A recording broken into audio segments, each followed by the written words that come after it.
Good afternoon, Elias. So nice to see you today. How are you? Good afternoon, Professor. I'm good. I'm good. Thank you. Just another good day. I'm happy to see you and talk to you here. I'm happy to see you again too. I'm going to begin with a little introduction about you, about me, and about the project, and then I'll ask you some questions. Sure. So let me begin by reading your bio. First of all, let me state that today is Monday, April 10th. It's about 3:15 p.m. And I will begin with your bio. Elias Sawari is originally from Kabul, Afghanistan, and now lives in Stafford, Virginia. He speaks Dari, Pashto, English, and Hindi. Wow. He moved to the United States on August 26, 2021. He was a student at Montgomery College from August of 2022 to December of 2022, and you were my student. I was very glad to have you in my class.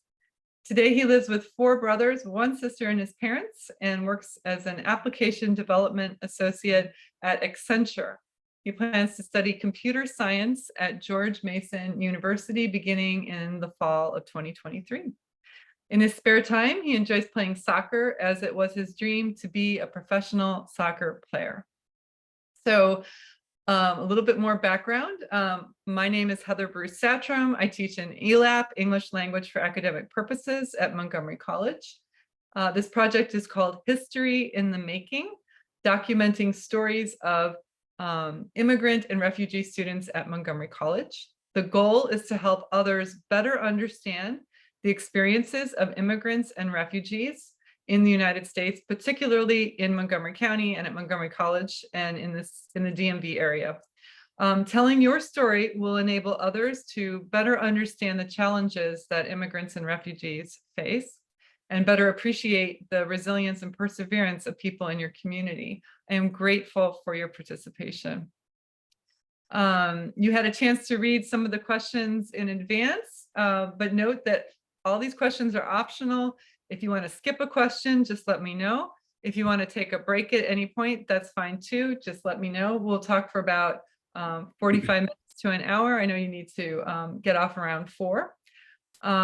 First of all, could you please state your full name for me? My full name is Ilyas Sarwari. And do I have permission to record this interview? Yes, of course.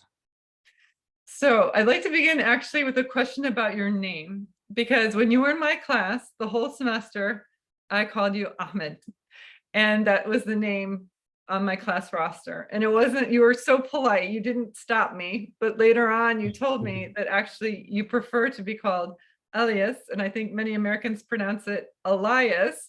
So you've had some challenges with your name. Can you tell me a little bit about that, the story of your name and why Americans have difficulty with it and some of the problems you've had? Actually, Ahmad and Muhammad, I think you know this, but it's the names of our prophet, Muhammad, peace be upon him. And in Afghanistan, it's a specific rule that everyone, every male guys should have Ahmad and Muhammad at the beginning of their names. So I had that name as it's like Ahmad Ilyas Sarwari, and it's written in my documents and everything. So the first day that I was in the class, you called me Ahmad, and then I tried to like correct it. It's not Ahmad, it's Ilyas, but I said to myself, that's okay. If they call me Ahmad, I don't have a problem. Then let it be Ahmad.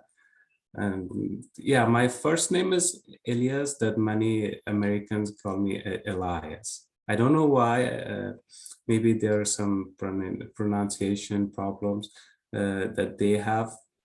But actually, when I hear Elias, then I immediately correct them that it's Elias, not Elias. Well, I think it's important for teachers and for everyone to pay close attention to the names that we want to be called. So thank you for telling me that. And I'm sorry that all semester I called you Ahmed, but now you are Elias to me, and I will make even more of an effort in the future about asking students to tell me exactly what they want to be called, because I think it's really important. So tell me, um, tell me about where and when you were born and a little bit about the place where you grew up. Sure. I was born in a family that was a huge family. My grandparents has so many brothers, cousins, and we all were living in a small village in one house, in one yard. Like all five brothers with their kids, with their grandchildren, they are all living in the same area, in the same house. Like there was huge houses that they were living together. And I was born there in 13 March of 2001. Um, my grandfather was a laborer, was working and building house there in my village. When I grew up, I was asking my grandfather that which houses were you built in this area, and he was pointing this house, this house, this house. Oh, that I said there's a lot of houses in this area that you already built. My father was working with the U.S. Embassy in Kabul, and my mother was only working in the house and just being a mom. That is for me, like that is the most difficult job that a woman can do, being a mom. And I was the life at that time was so much easier. I was just a kid. The only problem that we had is like doing the homework for the school that the teachers want, like hit us or cut our point. That was the only problem that we had. And as much as we grew up, the problems and the life difficulties just grew up with that. And Can you tell me a little bit about your education when you were growing up, about your school experience? I finished my school in Habibia High School. There was a public school that were in Kabul, Afghanistan. I finished my school there, and I just started to study German literature in Kabul University. Actually, there was there is an exam after every student finish their schools. They take an exam, and as much as point as they score, they will give them the field that they require according to their scores. So I take the exam. I took the exam. And I scored as much as like German literature required for that exam. So I didn't like that. I didn't want to study that field. I wanted to study computer science. Therefore I applied for a scholarship in India. I went through all the process. I finished everything, and I was just waiting for my visa and the ticket that I needed to go to India. Everything was finished. And then after that, everything happened. The tragedy of Kabul, the tragedy of Afghanistan, and Taliban took over the country, and I just missed the opportunity there. I want to go back to something very interesting that you just said. I had no idea that you studied German literature. Can you Yeah. tell me about that interest and how you specialized that and why you decided you preferred to study computer science? As I said, like the exam that I took, they had different fields for different scores that you score at that exam. So I scored at the level that I could go and study German literature only. So But you did not want to be I a didn't scholar want of German literature. I didn't want that, but I went through the process of a scholarship to finish that and go to India. While finishing that, I just told myself that I should go and see how German literature is. So I attended the class for one semester there, and after one semester, the tragedy happened and we couldn't continue that. So you had this hope of going to university in India. In India, yes. Yeah. And your whole life completely changed. Yes, yes, that's correct. Can you tell me a little bit about, I mean, this is a huge question, right? But you shared a video with me of the flight and getting on the plane and coming to the United States. Can you, and I'm not even sure where exactly to begin this discussion, perhaps begin with when you realized that you were going to leave your country and come to the United States. When did you know that that was going to happen? I think it was a day that I wanted to talk with my father about the scholarship that I wanted to take to India. I wanted to talk to him, and he just told me, "My son, it's not gonna happen." I said, like, why? And he went like, the Taliban is like coming. The country is going to fall. Like, and at that moment, I just realized that the life is going to be hard because I didn't want to leave my country. My father, as I said, was working with the American Embassy from 2011, and he had the chance to leave Afghanistan at that time, at 2011. But every time he was asking us and my mom, everyone was like, no, we don't want to leave our country. We don't want to leave our grandparents, our family here.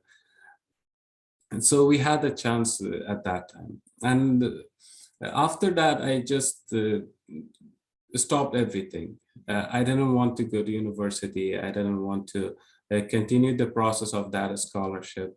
So on August, there was a contract between US and Taliban government that before September, you have to evacuate everything that you have in Afghanistan. And we were waiting for their call to give us an opportunity to leave, because we couldn't. At the time the Taliban came behind the gates of the Kabul, everything was horrible. There were no people on the streets, no people on their works. Even the airport was empty of employees. There were no one, and even the security guards, they left, and the airport was totally empty. So on August, I think it was August 20, 2021, that we received an email from them to come. There's many different gates that were covered by the people, that they didn't have any documents, anything, any evidence to tell them that we are able to move or leave Afghanistan. Everyone was trying to leave through the airport, but they didn't have any evidence, any documents that they are available for this process. The gates were closed, and we went there. There were like thousands of people that covered the gate, and we were trying to go, and we were covered with people shoulder by shoulder. And at that day, we had so many bags that we have to carry them, and we have to protect the children, my brothers, my siblings. We have to carry bags, protect the children, and we have to go forward to get to the gates. But we couldn't, and we just left there to whom, and my father said, I'm not gonna leave like this. I'm not gonna go again and face this problem again. So we should wait. And then we have been there for over like 1 week under the Taliban government. And that was— How old were you at that point? It was, I think I was 20 or 19. And my it was a big risk being under the Taliban government for my father, because he was working with the U.S. embassy, and they were and U.S. was like a big enemy for the Taliban, and the work and the people that worked for them, they suppose an enemy from that people. So we were terrified, and we were just waiting for their call to go. And on August 26th, we received another call from them that we provided some cars that they can get you through, that they can get you inside the airport. So we went there and we faced like problems, even with those buses. We walked out the bus in front of the airport gate, and the people that were surrounding that airport gate knew that we are planning to leave and we are good to go inside, and they just kind of attacked us. Well, they grabbed my shoulders, my mom's shoulders, and everyone. They just pretending that they are with us, and the military and the security guard that were there just pointing the gun at me and telling me that go away. They didn't know that we are part of that bus.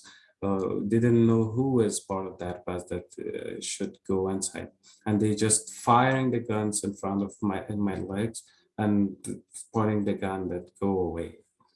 That must have been a terrifying experience for you. Well, for everyone that is terrifying, but especially for us that we didn't even like watch or see a gun in front of us. Like we didn't touch any gun, but there at times come that they fire and pointing those guns at us that to go away.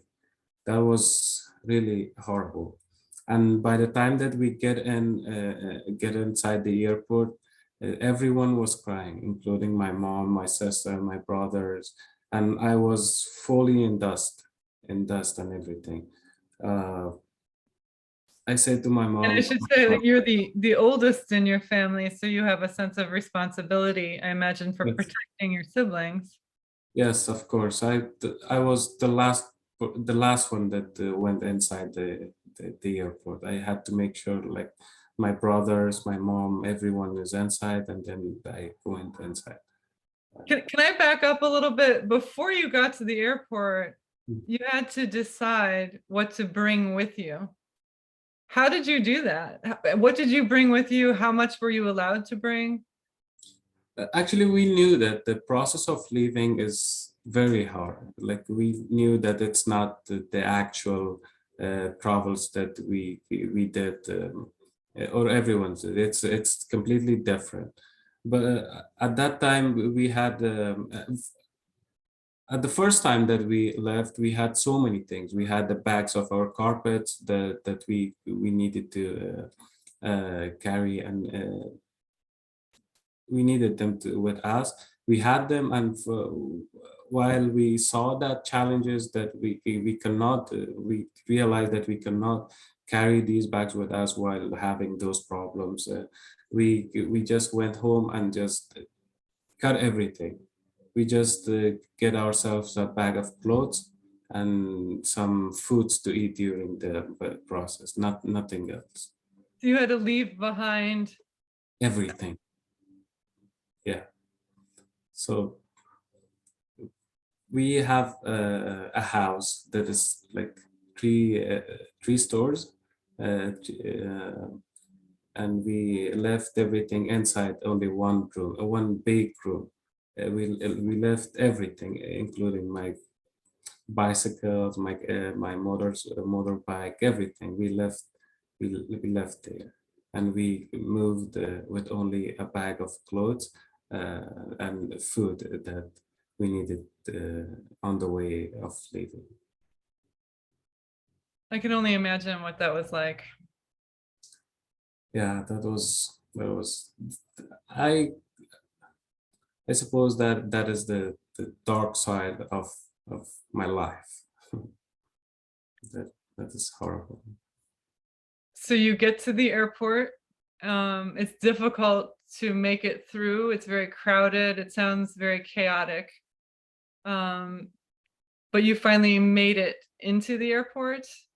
Yes, yes, we finally made it. After those gunfires and everything, we made it. We went inside the airport and we waited like for 4 or 8 hours in the line to get to the airport and move to Qatar, the place Oh, that, so first you went to Qatar. yeah, How long were you there? after Kabul, we went to the airport. We moved inside the airplanes that we had to move to Qatar, and the moment that plane get into the air, everyone inside that plane was crying. They all knew that maybe this is the last time that they're here. They're never gonna be back at their country. And it was, if I understand correctly from the video, I saw like a military cargo plane, right? It Yeah. wasn't in a passenger plane.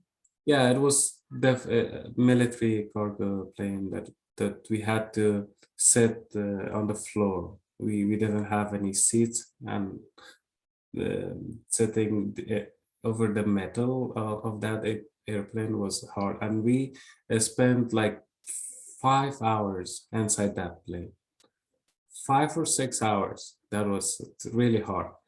And the moment that it landed on the Qatar, it was it was really hot there.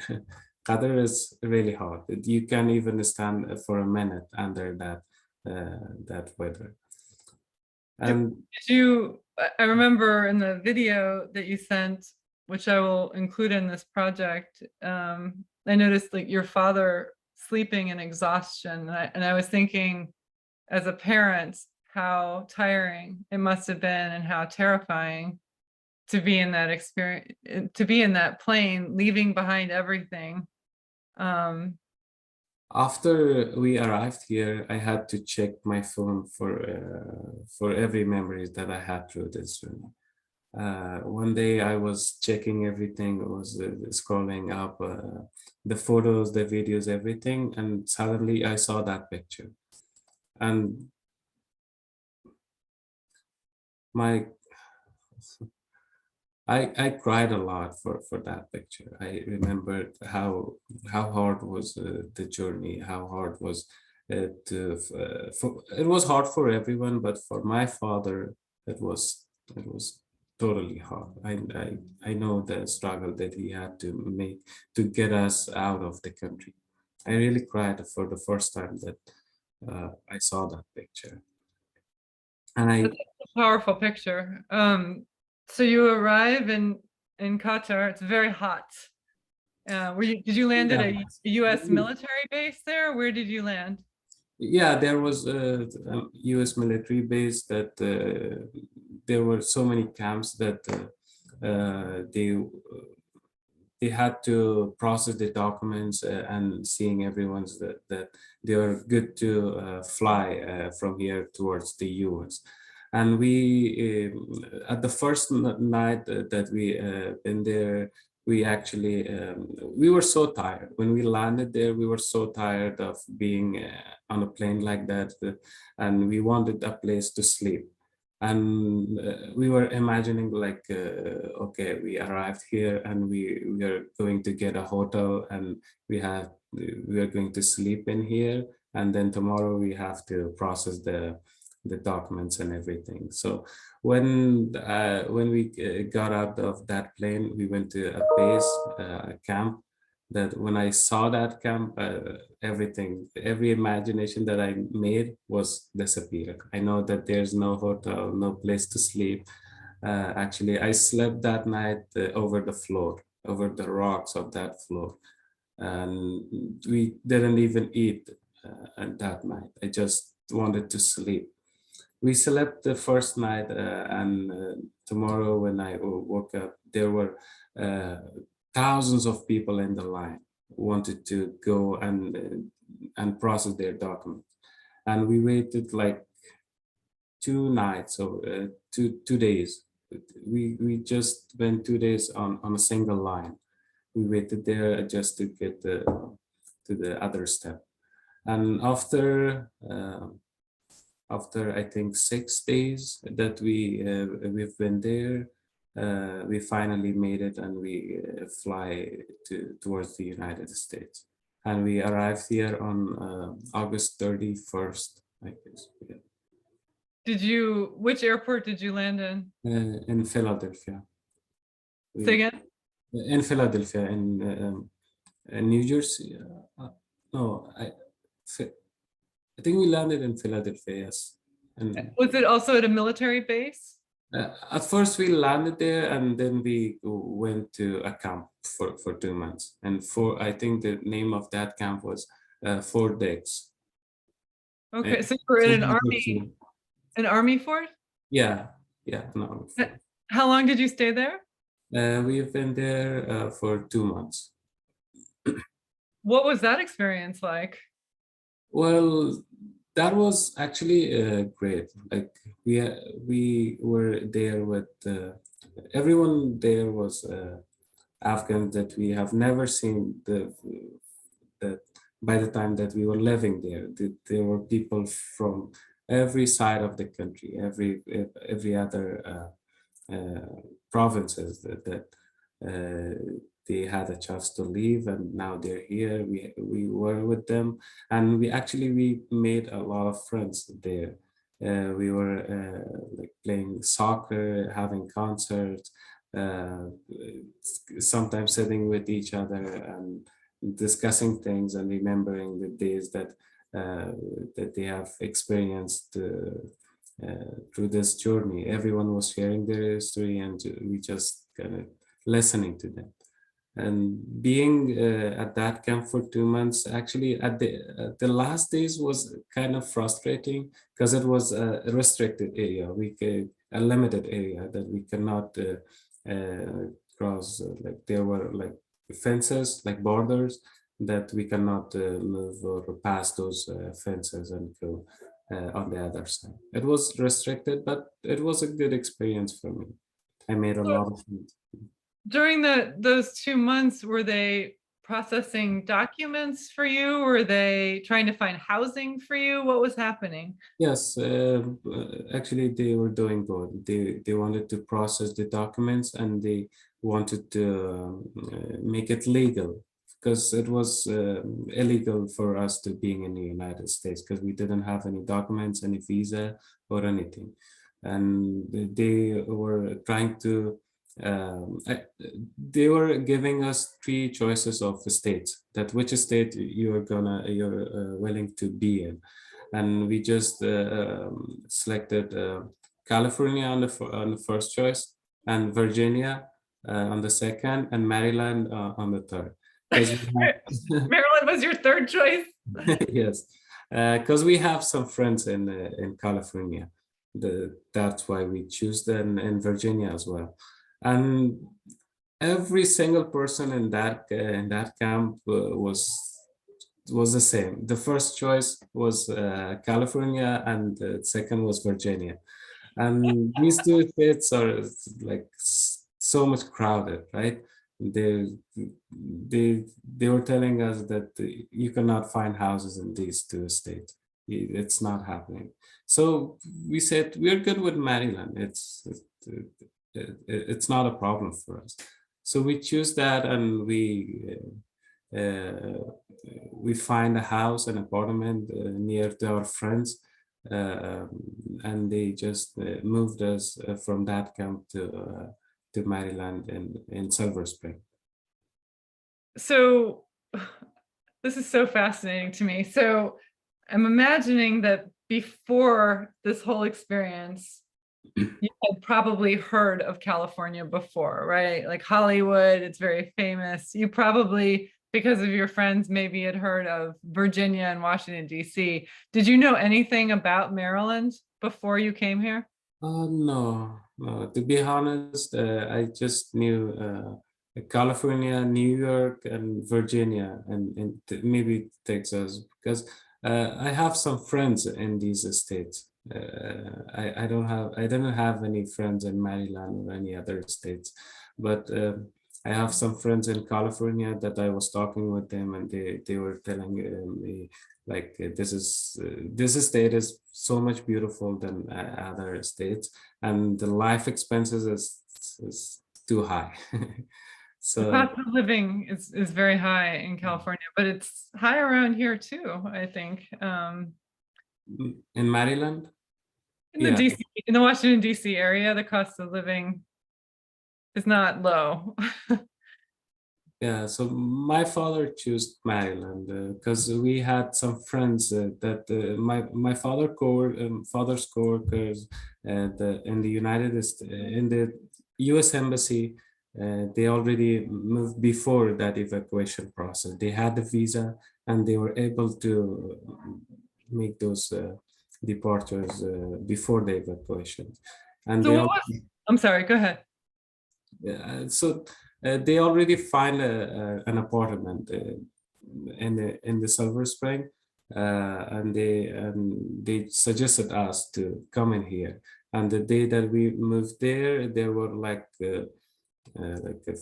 15 or 14 families there in the same building, which that was good for us. It's very amazing. They were good people, and we kind of didn't feel away from our people, from our country, and those.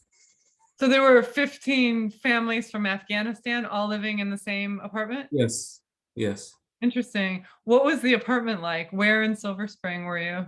The name of the apartment is 8600, and it was actually it was old apartment, but it was good.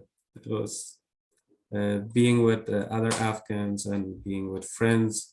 It's like we didn't feel very far away from our country. Did anyone help you with the process of settling in, with explaining to you about where to go grocery shopping or how to use public transportation? Did anyone help explain Actually, life? they helped us a lot. Like Sorry? actually, they helped us a lot. The day that we moved in that apartment, we had to carry our stuff inside that and buy new things for that apartment to live.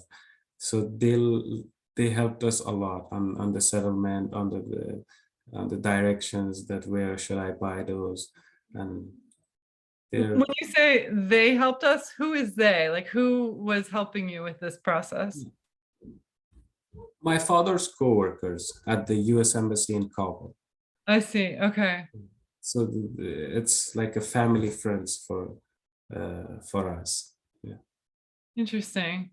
So what were your first impressions of Silver Spring, Maryland, when you first started to walk around and Uh, discover this new place that you're living in? What was going through your mind? What thoughts did you have? at the very first days, I had tons of pressures on my shoulder. They were challenging for me. I mean, interacting with people. I didn't know the language very well, and it's not so good now as well. I'm just trying, You're and doing very well. thank you. At those days, it was very hard to interact with people. I didn't want to go out. I didn't want to go. I just wanted to be inside the house, inside that apartment. But after days and months, I just realized that it's not a good strategy to live in the United States. I have to go out and know some people. And then I just starting walking around because I didn't have any bike and any cars, anything. I just walk around the Silver Spring downtown, and it was beautiful. And the Silver Spring downtown is like very beautiful. There are so many people. They have it has diversity. Like there are people from different ethnicities from different countries, or it, I kind of feel like it's okay, like it's fine to live here among these people and talk to them. So it was. How did you first find out about Montgomery College? Actually, the first thing that I focused on while arriving in the United States was educating myself, studying the fields that I wanted to study in India. So I asked people out there. There was an Afghan family that had children at the same age as my brothers and siblings, and they were almost finished their high schools, and they were trying to go to apply for a university or college for their studies.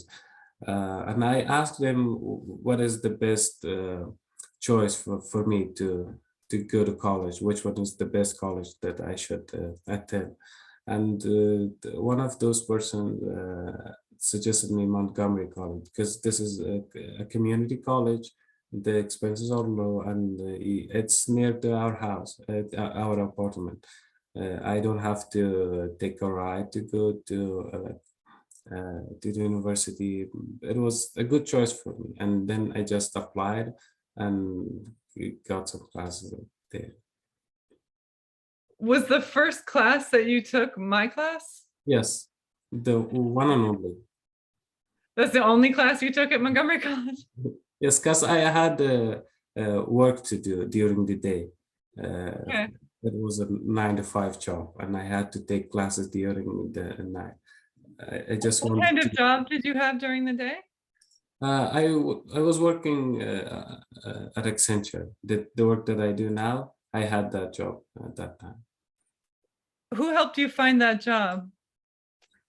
The Accenture CEO, Julie Sweet, helped us to get this job. She helped us a lot during the settlement process, and she kind of gave us that job. We started there as an intern, and then after 1 year, we had an offer from them for a full-time employee. That's really interesting. And so you're working at Accenture now too, and you're going into computer science. When so you were at Montgomery College for only one class for a short amount of time, and it was in the evening. If I remember that correctly, it was a night class, right? Yes, yes. Yeah, and we went to the National Museum of African American History and Culture that semester. We went down to the mall, we went to the museum. You created a digital story about your experience there. So this experience of being in DC and going to the museum was maybe one of the first experiences that you had in that area in downtown DC after you arrived. Is that right? Actually, I've been there before. Okay. So tell me, go ahead. Tell me a little bit about your experiences in Washington, D.C. then. Actually, I had a friend that were here 3 years ago before I arrived here. So one day he just called me. I wanted to see you. I wanted to hang out with you. And he just called me, and we went there in downtown DC and the mall side. We went there and saw everything, and we just walked around everything and asked about every single piece of art there. And it was very interesting for me, and knowing like understanding things about those arts that's located in Washington, and taking pictures with friends and having discussions with all the things that happened during the journey that I came here. And yeah, that was really interesting. And the museum event was my second time that I've been to DC area. What I remember the most about that semester and about you was being in that museum and looking at the African American flag, the work of art in the African American Museum of African American History and Culture. And I remember watching you looking at that flag, which is different from the red, white, and blue that we usually see. And I was wondering what you were thinking. And later you wrote the script for your digital story, and you put together this digital story, and you talked about your friendship for another student in the class who is also from Afghanistan. And I found your story very moving. I was wondering if you could talk a little bit about that, about what your message was in that digital story and your thoughts about that experience in the museum. So basically, the flag of African Americans has the same colors, same colors with my country flag. It's green, blue, and red. Green, black, and red, if I'm not correct. Right. So it's I kind of looked at that flag, and I remember the flag of my country that is not there today. The Taliban don't accept that flag, and they have a new flag for them that is not acceptable for us, and our flag is not acceptable for them. So this was the my thoughts at that day that I was looking at that flag.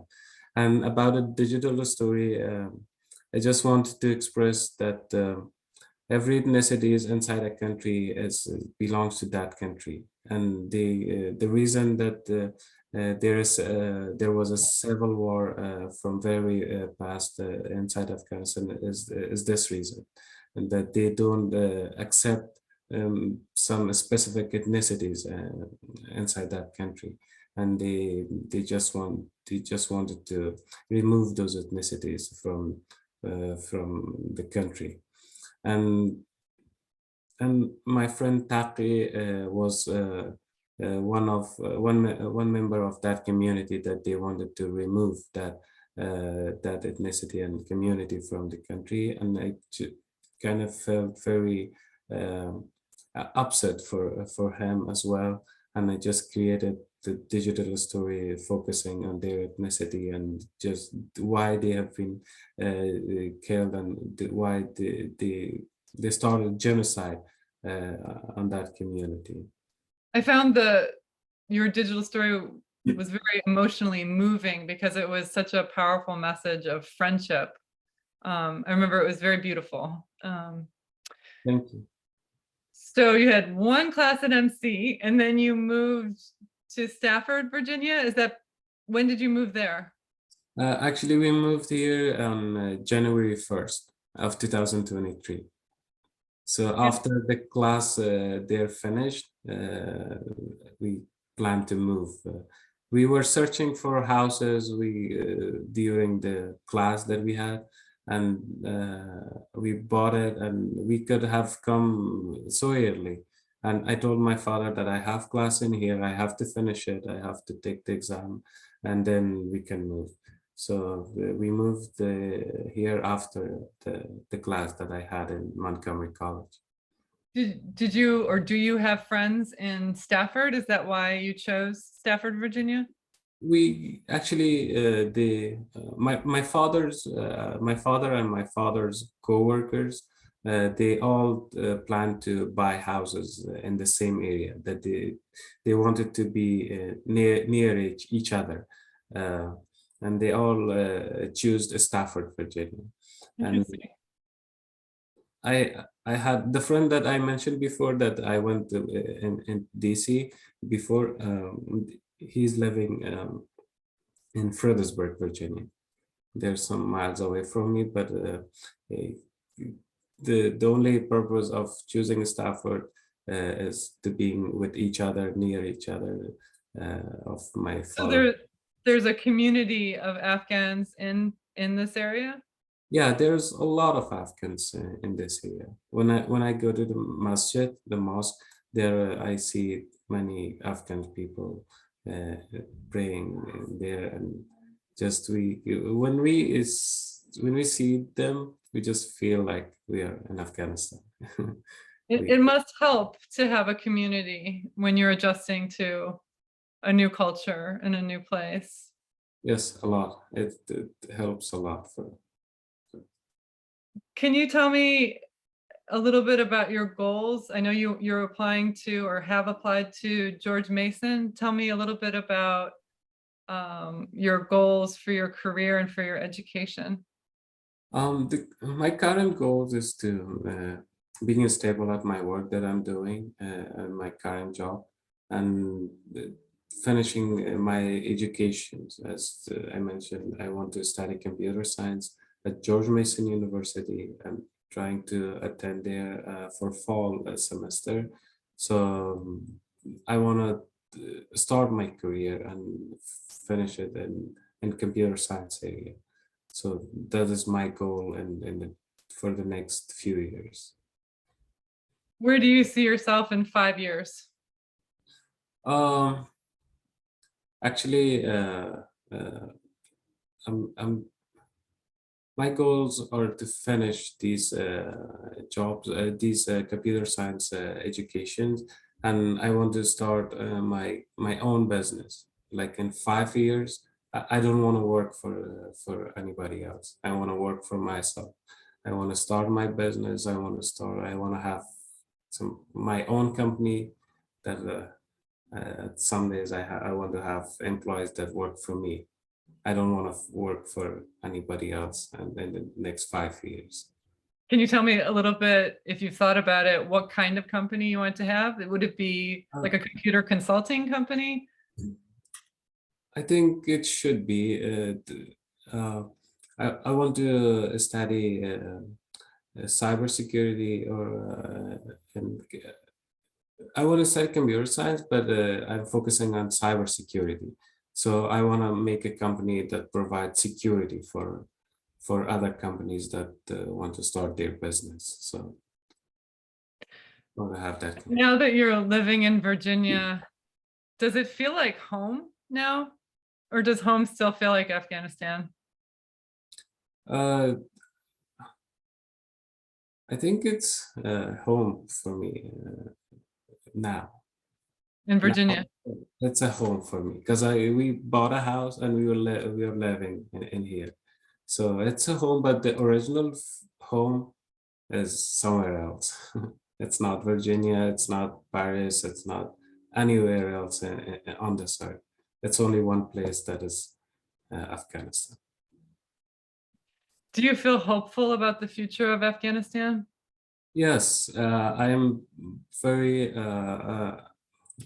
I think some days Afghanistan will be free of these uh, chaos and these bad moments that it's suffering and now.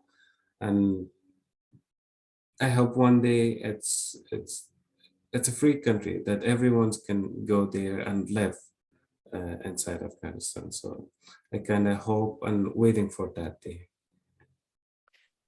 We've talked about some pretty challenging memories, some difficult memories about your experiences coming here. How are you feeling about telling your story today?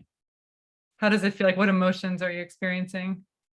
I think remembering the past days and sharing with someone is for me it's kind of interesting. I really like when I see people sitting there and listening to my story, listening to what I have experienced through my life.